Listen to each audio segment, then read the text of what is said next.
श्री स्वामी समर्थम. तर बघा, स्वामी महाराज हे कसे प्रकट झाले याबद्दलची कथा आज आपण बघणार आहोत. बघा, श्री दत्तात्रेयांचे श्रीपाद वल्लभ नृसिंह सरस्वती अवतार होते. गाणगापूरचे श्री नृसिंह सरस्वती आपल्या अवतार समाप्ती वेळी श्रीशैल येथील कर्दळी वनात समाधी अवस्थेत सुमारे 300 वर्षे राहिले. या समाधी अवस्थेत त्यांच्या देहावर प्रचंड वारूळ तयार झाले. एकदा एक लाकूड तोडया या जंगलात लाकूड तोडण्यासाठी आला असताना कुऱ्हाडीचा एक घाव वारुळावर पडला. वारुळाच्या आत समाधीस्थ असलेले महाराजांच्या मांडीवर घाव बसला. समाधी भंग पावली. महाराज वारुळातून बाहेर आले. नृसिंह सरस्वती गुप्त झाले कर्दळीवनी या उक्तीप्रमाणे श्री दत्तात्रेयांचा अवतार म्हणजे श्री स्वामी समर्थ होय.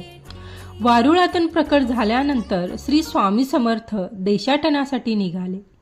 काशी, कलकत्ता, पूर्व बंगाल, मध्यप्रदेश, नेपाळ, हरिद्वार, केदारेश्वर, बद्रीनारायण, द्वारका, अयोध्या, रामेश्वर, गोदावरी तीरावर, हैदराबाद, नंतर मंगळवेढा, पंढरपूर, मोहोळ, सोलापूर मागे अक्कलकोट येथे आले.